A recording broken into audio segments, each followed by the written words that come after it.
Cash flow हुंदा बहुत important aspect हुंदा।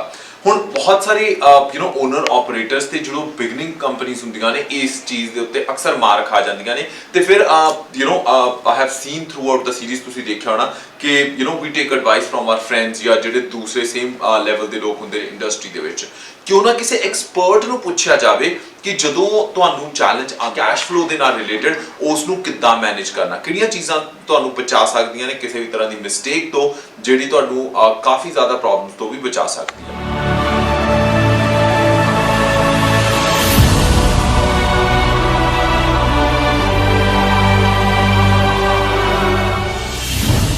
ਜਿੱਦਾਂ ਹੀ ਤੁਸੀਂ ਕੰਮ ਆਪਣਾ ਸ਼ੁਰੂ ਕਰਦੇ ਹੋ specially as an owner operator ਜਾਂ ਫਿਰ ਐਜ਼ ਦਾ ਸਟਾਰਟਅਪ ਕੰਪਨੀ ਸੋ ਬਹੁਤ ਸਾਰੇ ਫਾਈਨੈਂਸ਼ੀਅਲ ਚੈਲੰਜਸ ਵੀ ਆਉਂਦੇ ਨੇ ਠੀਕ ਹੈ ਜੀ। ਸੋ ਇਸ ਕਰਕੇ ਅਸੀਂ ਇਹਨਾਂ ਚੈਲੰਜਸ ਨੂੰ ਜਾਣਨ ਲਈ ਤੇ ਤੁਹਾਡੇ ਲਈ ਸੋਲੂਸ਼ਨ ਲੱਭਣ ਲਈ ਅੱਜ ਪਹੁੰਚੇ ਹਾਂ ਜੀਡੀ ਫੈਕਟਰਸ ਦੀ ਲੋਕੇਸ਼ਨ ਤੇ ਜਿਨ੍ਹਾਂ ਨੂੰ ਫੈਕਟਰਿੰਗ ਤੇ ਫਾਈਨੈਂਸ਼ੀਅਲ ਸਰਵਿਸਿਜ਼ ਦਾ बहुत अच्छा एक्सपीरियंस आ। सो गल करते हैं जी उपजीत जी हुणा ना जिहड़े बिजनेस डेवलपमेंट ऑफिसर ने from GD factors. Thank you so much for your time Upjeet. My pleasure. Upjeet ਤੁਹਾਨੂੰ ਕਾਫੀ ਐਕਸਪੀਰੀਅੰਸ ਆ ਫਾਈਨੈਂਸ਼ੀਅਲ ਇੰਡਸਟਰੀ ਚ ਪਲੱਸ ਫੈਕਟਰਿੰਗ ਦਾ ਵੀ so just wanted to understand first of all ਕਿ ਇਹੋ ਜਿਹੇ ਕਿਹੜੇ ਚੈਲੰਜਸ ਹੁੰਦੇ ਨੇ ਜਿੱਦਾਂ ਹੀ ਬਹੁਤ ਸਾਰੇ ਦੋਸਤ ਆਪਣੀ ਐਜ਼ ਐਨ ਓਨਰ ਆਪਰੇਟ ਕਰਨਾ ਸ਼ੁਰੂ ਕਰਦੇ ਨੇ ਜਾਂ ਫਿਰ ਮਿਡ ਸਾਈਜ਼ ਕੰਪਨੀਆਂ ਹੁੰਦੀਆਂ ਨੇ ਟਰਕਿੰਗ ਦੀਆਂ ਸੋ ਕਿਹੋ ਜਿਹੇ ਚੈਲੰਜਸ ਨੇ ਜਿਹੜੇ ਜ਼ਿਆਦਾਤਰ ਟਰਕਿੰਗ ਇੰਡਸਟਰੀ ਚ ਆਉਂਦੇ ਨੇ। ਹਾਂਜੀ ਪਹਿਲਾ ਜਿਹੜੀ ਟਰਕਿੰਗ ਕੰਪਨੀ ਜਿਹੜਾ ਓਨਰ ਆਪਰੇਟਰ ਹੈਗੇ ਨੇ ਉਹਨਾਂ ਨੇ ਆਪਣੇ ਟਰੱਕ ਫਾਈਨੈਂਸਿਸ ਕਰਾਣੇ ਨੇ ਤੇ ਆਪਣਾ ਇੰਸ਼ੋਰੈਂਸ ਉਹਨਾਂ ਦੀ ਹੁੰਦੀ ਹੈ ਆਪਣੀ ਸੋ ਇਨੀਸ਼ੀਅਲ ਉਹਨਾਂ ਦੇ ਖਰਚੇ ਹੀ ਵੱਧ ਜਾਂਦੇ ਨੇ ਜਦੋਂ ਸਟਾਰਟ ਹੀ ਕਰ ਰਹੇ ਹੋ ਈਵਨ ਕਿ ਤੁਹਾਡੀ ਇਨਵੋਇਸਿਸ ਆਉਣ ਤੋਂ ਪਹਿਲੇ ਲਾਈਕ ਫੰਡਿੰਗ ਆਉਣ ਤੋਂ ਪਹਿਲੇ ਹੀ ਤੁਹਾਡੀ ਇੰਸ਼ੋਰੈਂਸ ਦੀ ਪੇਮੈਂਟ ਨਿਕਲਣੀ ਹੈ ਫਾਈਨੈਂਸਿੰਗ ਦੀ ਪੇਮੈਂਟ ਨਿਕਲਣੀ ਹੈ ਸੋ ਉੱਥੇ ਫੈਕਟਰਿੰਗ ਹੈਲਪ ਕਰਦਾ ਕਿਉਂਕਿ ਜਿੱਦਾਂ ਹੀ ਤੁਸੀਂ ਪਹਿਲਾ ਲੋਡ ਡਿਲੀਵਰ ਕੀਤਾ ਤੁਹਾਡੇ ਕੋਲ ਫੰਡਸ ਆ ਜਾਣਗੇ account so you have money to pay ਜਿੱਥੇ ਵੀ ਤੁਸੀਂ ਪੇਮੈਂਟ ਕਰਨੀ ਹੈਗੀ ਹੈ। ਬਿਲਕੁਲ so just one thing we wanted to understand ਕਿ ਜਦੋਂ ਜਿਨ੍ਹਾਂ ਨੂੰ ਆਲਰੇਡੀ ਜਿਹੜੇ ਦੋਸਤ ਨਵੀਆਂ ਆਪਣੀਆਂ ਕੰਪਨੀ ਸ਼ੁਰੂ ਕਰ ਰਹੇ ਨੇ ਜਾਂ ਫਿਰ ਐਗਜ਼ਿਸਟਿੰਗ ਰਨ ਕਰ ਰਹੇ ਨੇ ਕਿਤੇ ਨਾ ਕੋਈ ਚੈਲੰਜ ਹਰ ਬੰਦੇ ਨੂੰ ਆ ਰਿਹਾ ਹੁੰਦਾ। GD factors actually how do they make their life better. GD factors essentially ਜਿਹੜਾ ਸਾਡਾ ਮੇਨ ਪ੍ਰੋਡਕਟ ਹੈਗਾ ਉਹ ਹੈਗਾ ਨਾਨ ਰਿਕੋਰਸ ਫੈਕਟਰਿੰਗ। ਹੁਣ ਤੁਸੀਂ ਥਿੰਕ ਅਬਾਊਟ ਜਿਹੜੀ ਨਵੀਂ ਬ੍ਰਾਂਡ ਨਿਊ ਕੰਪਨੀ ਸੈਟਅਪ ਹੋਈ ਹੈ ਉਹਨਾਂ ਨੇ ਲੋਡ ਚੱਕਿਆ ਡਿਲੀਵਰ ਕੀਤਾ ਤੇ ਯੂਜੂਲੀ ਉਹ ਵੇਟ ਕਰਨਗੇ 30 60 90 ਦਿਨ ਪੇਮੈਂਟ ਲਈ ਬਟ ਉਹਨਾਂ ਦੇ ਲੋਡ ਚੱਲਦੇ ਰਹਿਣੇ ਆ ਉਹ 30 60 90 ਦਿਨ ਟਰੱਕ ਰੁਕਣਾ ਨਹੀਂ ਹੈਗਾ ਪੇਰੋਲ ਚੱਲਦਾ ਰਹਿਣਾ ਹੈ ਫਿਊਲ ਪੈਣਾ ਹੀ ਪੈਣਾ ਹੈ ਇੰਸ਼ੋਰੈਂਸ ਜਾਣੀ ਹੈ ਸੋ ਉੱਥੇ ਜੀਡੀ ਫੈਕਟਰਸ ਜਿਹੜਾ ਹੈਲਪ ਕਰਦਾ ਹੈ ਬਹੁਤ ਕੰਪਨੀਜ਼ ਦੀ ਉਹ ਹੁੰਦਾ ਨਾਨ ਰਿਕੋਰਸ ਫੈਕਟਰਿੰਗ ਮੀਨਸ ਜਿੱਦਣ ਤੁਸੀਂ ਡਿਲੀਵਰ ਕੀਤਾ ਲੋਡ ਉਦੋਂ ਅਸੀਂ ਤੁਹਾਨੂੰ ਪੇ ਕਰ ਦੇਣਾ ਤੇ ਅਗਰ ਜੇਕਰ ਅਸੀਂ ਫੰਡ ਕਰ ਦਿੱਤੀ ਕਿ ਇਨਵੋਇਸ ਉਹਨਾਂ ਦੀ ਬੇਸ਼ੱਕ ਉਹ ਕਸਟਮਰ ਕੱਲ ਗॉड ਫੋਰਬਿਡ ਬੈਂਕਰਪਟ ਵੀ ਹੋ ਜਾਂਦਾ ਹੈ you don't have to worry about giving the money back ਜਿਹੜਾ ਅਸੀਂ 95% 97% ਜਿੰਨਾ ਵੀ ਅਸੀਂ ਦੇ ਦਿੱਤਾ ਉਹਨਾਂ ਨੂੰ ਅਸੀਂ ਉਹਦਾ ਰਿਸਕ ਰਿਜ਼ਿਊਮ ਕਰਦੇ ਹੈਗੇ ਸੋ ਇੱਕ ਨਵੀਂ ਕੰਪਨੀ ਨੂੰ ਇਹਦਾ ਬਹੁਤ ਫਾਇਦਾ ਹੈ ਕਿਉਂਕਿ ਕੱਲ ਤੁਹਾਨੂੰ ਇਹ ਨਹੀਂ ਫਰਕ ਪੈਂਦਾ ਕਿ ਮਾਰਕੀਟ ਕਿੱਥੇ ਜਾਂਦੀ ਹੈ ਜਾਂ ਇਕਨੋਮੀ ਕਿੱਥੇ ਜਾਂਦੀ ਹੈ।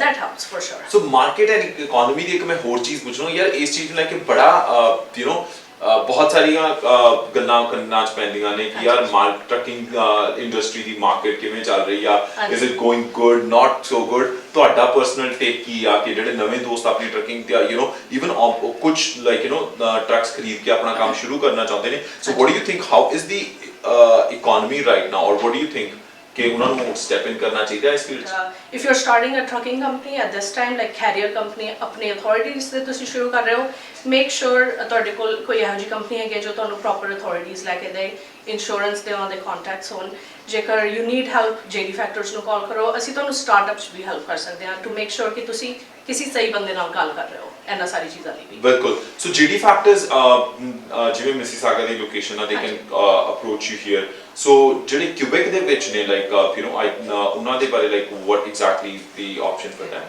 ਸਾਡਾ ਆਫਿਸ ਕਿਊਬੈਕ 'ਚ ਵੀ ਹੈਗਾ ਉੱਥੇ ਵੀ ਸਾਡੇ ਬਿਜ਼ਨਸ ਡਿਵੈਲਪਮੈਂਟ ਆਫਿਸਰਸ ਹੈਗੇ ਨੇ we can transfer them there they can contact them ਇੱਥੋਂ ਦੀ ਵੀ ਅਸੀਂ ਸੈਟਅਪ ਕਰ ਸਕਦੇ ਹਾਂ ਬਹੁਤ ਸਾਰੀ ਕੰਪਨੀਆਂ ਹੁੰਦੀਆਂ ਜਿਨ੍ਹਾਂ ਦੇ ਆਪਰੇਸ਼ਨਸ ਉੱਥੇ ਵੀ ਨੇ ਕੁਬੈਕ 'ਚ ਵੀ ਤੇ ਓਨਟਾਰੀਓ ਵੀ ਨੇ so we'll help them from here or help them from there ਸਾਡਾ ਆਫਿਸ ਇੱਕ ਕੈਲਗਰੀ 'ਚ ਵੀ ਹੈਗਾ ਸੋ ਵੈਸਟਰਨ ਕੈਨੇਡਾ ਉੱਥੋਂ ਦੀ ਹੈਂਡਲ ਹੁੰਦਾ ਹੈ ਸੋ ਵੀ ਮੇਕ ਸ਼ੋਰ ਕਿ ਕੋਈ ਲੋਕਲ ਉਹਨਾਂ ਨੂੰ ਕਿਉਂਕਿ ਲੋਕਲ ਜਿਹੜਾ ਬੰਦਾ ਉਹ ਜ਼ਿਆਦਾ ਸਮਝਦਾ ਹੈ ਲੋਕਲ ਪ੍ਰੋਬਲਮਸ ਰਾਈਟ ਸੋ ਜਿੱਥੇ ਵੀ ਬੈਸਟ ਆਪਸ਼ਨ ਹੋਏਗਾ ਉਹਨਾਂ ਕੋਲ ਪ੍ਰੋਪਰ ਸੈਟਅਪ ਲਈ ਉੱਥੇ ਟ੍ਰਾਂਸਫਰ ਕਰਾਂਗੇ ਉਹਨਾਂ ਨੂੰ। ਬਿਲਕੁਲ ਇੱਕ ਹੋਰ ਚੀਜ਼ ਮੈਂ ਪੁੱਛਣਾ ਚਾਹਨਾ ਕਿ ਜੇਡੀ ਫੈਕਟਰਸ ਦਾ ਪੰਜਾਬੀ ਟਰੱਕਿੰਗ ਇੰਡਸਟਰੀਜ਼ ਨਾਲ ਕਿਹੋ ਜਿਹਾ ਰਿਸ਼ਤਾ, ਬਿਕੋਜ਼ ਬਹੁਤ ਸਾਲਾਂ ਤੋਂ ਇਹ ਨਾਮ ਐਸਟੈਬਲਿਸ਼ ਆ, ਯੂ ਹੈਵ ਬੀਨ ਸਪੋਰਟਿੰਗ ਸੋ ਮੈਨੀ ਕਮਿਊਨਿਟੀ ਇਵੈਂਟ, ਸੋ ਮੈਨੀ ਸ਼ੋਜ਼, ਹਰ ਇੱਕ ਚੀਜ਼ ਨੂੰ ਸਪੋਰਟ ਕਰਦਾ ਹੈ ਜੇਡੀ ਫੈਕਟਰਸ। ਸੋ ਤੁਹਾਨੂੰ ਪਰਸਨਲੀ, ਤੁਸੀਂ ਪੰਜਾਬੀ ਹੋ, ਕਿ ਤੁਹਾਨੂੰ ਕੀ ਲੱਗਦਾ ਜੇਡੀ ਫੈਕਟਰਸ ਦਾ ਪੰਜਾਬੀ ਟਰੱਕਿੰਗ ਕਮਿਊਨਿਟੀ ਦੇ ਨਾਲ ਕਿਹੋ ਜਿਹਾ ਰਿਸ਼ਤਾ ਹੈ? I think it's ਬਹੁਤ ਹੀ ਨਿੱਘਾ ਰਿਸ਼ਤਾ ਹੈਗਾ for many years. I mean JD Factors 31 years ਤੋਂ ਹੈਗਾ ਜੀ ਜੀ ਇੱਥੇ ਮਿਸਿਸਾਗਾ ਵਾਲੀ ਲੋਕੇਸ਼ਨ within Canada, right? ਜੀ। ਤੇ I would say 60% of ਜਿਹੜੀ ਟਰੱਕਿੰਗ ਪੋਪੂਲੇਸ਼ਨ ਹੈਗੀ ਹੈ ਉਹ ਸਾਊਥ ਏਸ਼ੀਅਨ ਕਮਿਊਨਿਟੀ ਨੂੰ ਬਿਲੋਂਗ ਕਰਦੀ ਹੈ। ਬਿਲਕੁਲ। ਸੋ ਬਾਈ ਡਿਫਾਲਟ ਸਾਡਾ ਬਹੁਤ ਸਾਰੇ ਕਲਾਇੰਟਸ ਨੇ ਜਿਹੜੇ ਸਾਊਥ ਏਸ਼ੀਅਨ ਕਮਿਊਨਿਟੀ ਨੂੰ ਹੈਗੇ, ਪੰਜਾਬੀ ਕਮਿਊਨਿਟੀ ਨੂੰ ਹੈਗੇ ਨੇ, ਤੇ ਵਿਦ ਮੀ ਬੀਇੰਗ ਹੇਅਰ ਸਾਡੇ ਜਿਹੜਾ ਕੁਬੈਕ ਵਾਲਾ ਆਫਿਸ ਹੈ ਉੱਥੇ ਵੀ ਹੈਗੇ ਨੇ ਆਪਣੇ ਬੰਦੇ। ਸੋ ਇਟ ਹੈਲਪਸ, ਜਦੋਂ ਕਈ ਵਾਰੀ ਹੁੰਦਾ ਤੁਸੀਂ ਨਵੀਂ ਕੰਪਨੀ ਸ਼ੁਰੂ ਕਰ ਰਹੇ ਹੋ ਨਾ, ਤੁਹਾਨੂੰ ਕੋਈ ਇਹੋ ਜਿਹਾ ਬੰਦਾ ਚਾਹੀਦਾ ਹੁੰਦਾ ਜੋ ਤੁਹਾਡੀ ਆਪਣੀ ਗੱਲ ਸਮਝ ਲੇ। ਕਈ ਵਾਰੀ ਲੈਂਗੁਏਜ ਬੈਰੀਅਰ ਵੀ ਹੋ ਜਾਂਦਾ, but that can be overcome very easily. But ਇੱਕ ਜਦੋਂ ਆਪਣਾ ਬੰਦਾ ਆਪਣੀ ਇਨਫੋਰਮੇਸ਼ਨ ਦੇ ਦਿੰਦਾ ਨਾ, that kind of helps out. There's a lot of credibility. Thank you so much. ਤੇ ਬਹੁਤ ਅੱਛੀ ਇਨਫੋਰਮੇਸ਼ਨ ਸਾਨੂੰ ਮਿਲੀ। ਆਮ ਸ਼ੋਰ ਜਿੰਨੇ ਵੀ ਸਾਡੇ ਸਬਸਕ੍ਰਾਈਬਰਸ ਨੇ ਸਾਨੂੰ ਦੇਖ ਰਹੇ ਨੇ ਟਰੱਕਿੰਗ ਇੰਡਸਟਰੀ ਦੇ ਨਾਲ ਰਿਲੇਟਡ, ਆਮ ਸ਼ੋਰ ਇਹ ਚੀਜ਼ ਉਹਨਾਂ ਨੂੰ ਜ਼ਰੂਰ ਹੈਲਪ ਕਰੂਗੀ। ਐਂਡ ਸਾਡੀ ਕੋਸ਼ਿਸ਼ ਹੋਊਗੀ ਆਉਣ ਵਾਲੇ ਟਾਈਮ 'ਚ ਕਿਸੇ ਵੀ ਤਰ੍ਹਾਂ ਦਾ ਚੈਲੰਜ ਜਿਹੜਾ ਟਰੱਕਿੰਗ ਇੰਡਸਟਰੀ ਦਾ, ਉਸ ਦੇ ਸੋਲੂਸ਼ਨ ਤੁਹਾਡੇ ਤੱਕ ਲੈ ਕੇ ਆਈਏ। Upjeet, thank you so much for your information ਅੱਜ। ਤੇ we really wish the entire team of JD factors, ਚਾਹੇ ਉਹ ਕੈਨੇਡਾ ਦੇ ਕਿਸੇ ਵੀ ਕਾਰਨਰ 'ਚੋਂ, ਕਿ ਤੁਸੀਂ ਹੋਰ ਦਿਨ ਦੁਗਣੀ ਰਾਤ ਚੌਗਣੀ ਤਰੱਕੀ ਕਰੋ and keep supporting the trucking community. Thank you so much and best ਵਿਸ਼ੇਸ। ਸਤਿ ਸ਼੍ਰੀ ਅਕਾਲ। ਟਰੱਕਾਂ ਨਾਲ ਸਾਡੀ ਸ਼ੁਰੂ ਤੋਂ ਯਾਰੀ ਆ, ਇਸੇ ਲਈ ਤਾਂ ਰੱਖੀ ਦੀ ਪੂਰੀ ਤਿਆਰੀ ਆ। ਕਦੇ ਵਾਲਾ ਸਵੇਰੇ ਅਰਲੀ, ਕਦੇ ਲੇਟ ਨਾਈਟ ਜਾਈਦਾ, ਆਪਣੇ ਪਰਿਵਾਰ ਦਾ ਵੀ ਸੱਜਣਾ ਭਰੋਸਾ ਨਹੀਂ ਗਵਾਈਦਾ। ਕਾਰੋਬਾਰ ਜ਼ੋਰਾਂ ਤੇ ਰੱਬ ਦਾ ਸ਼ੁਕਰ ਮਨਾਈਦਾ।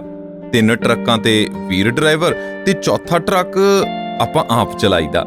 ਲੇਟੈਸਟ ਟੈਕਨੋਲੋਜੀ ਸ਼ੇਰ ਜਿਵੇਂ ਬੁੱਕਦਾ, ਛੇਤੀ ਦਬਦਾ ਨਹੀਂ, ਇਹਦੇ ਜਿਹਾ ਭਰੋਸਾ ਹੋਰ ਕਿਤੇ ਲੱਭਦਾ ਨਹੀਂ। ਲੌਂਗ ਹੌਲ, ਕਈ ਦਿਨਾਂ ਦੇ ਗੇੜੇ, ਤੇ ਮੌਸਮ ਵੀ ਪੂਰੀਆਂ ਰੜਕਾਂ ਕੱਢਦਾ, ਪਰ ਪੱਕੇ ਯਾਰਾਂ ਵਰਗਾ ਕੈਨਵਰਥ ਮੌਂਟਰੀਅਲ ਜਿਹੜਾ ਕਦੇ ਸਾਥ ਨਹੀਂ ਛੱਡਦਾ। ਟਰੱਕ ਰੱਖੀ ਦੀ ਪੂਰੀ ਫਾਰਮ 'ਚ, ਤੇ ਹੌਸਲਾ ਨਹੀਂ ਹਾਰੀਦਾ। ਲੋੜ ਪੈਣ ਤੇ ਕੈਨਵਰਥ ਵਾਲਿਆਂ ਨੂੰ ਬਸ ਇੱਕ ਫੋਨ ਮਾਰੀਦਾ। ਇਹਨਾਂ ਨੇ ਵੀ ਭਰੋਸੇ ਨਾਲ ਰਿਸ਼ਤਾ ਜਿਹਾ ਬਣਾ ਲਿਆ, ਇਸੇ ਲਈ ਤਾਂ ਅਸੀਂ ਕੰਮ ਸਿਖਰਾਂ ਤੇ ਪਹੁੰਚਾ ਲਿਆ। ਇੱਕ ਮੈਨੂੰ ਮੇਰੀ ਫੈਮਿਲੀ ਨਾਲ ਬੜਾ ਪਿਆਰ ਆ, ਤੇ ਦੂਜੀ ਮੇਰੀ ਟਰੱਕਾਂ ਨਾਲ ਯਾਰੀ ਆ। ਲੋਕਾਂ ਲਈ ਟਰੱਕ ਹੋਣਾ ਮੇਰੇ ਲਈ ਤਾਂ ਯਾਰ ਆ, ਤੇ ਮੈਨੂੰ ਮੇਰੇ ਕੈਨਵਰਥ ਤੇ ਪੂਰਾ ਇਤਬਾਰ ਆ। ਕੈਨਵਰਥ ਮੌਂਟਰੀਅਲ, ਭਰੋਸਾ ਪੱਕੇ ਯਾਰਾਂ ਵਰਗਾ।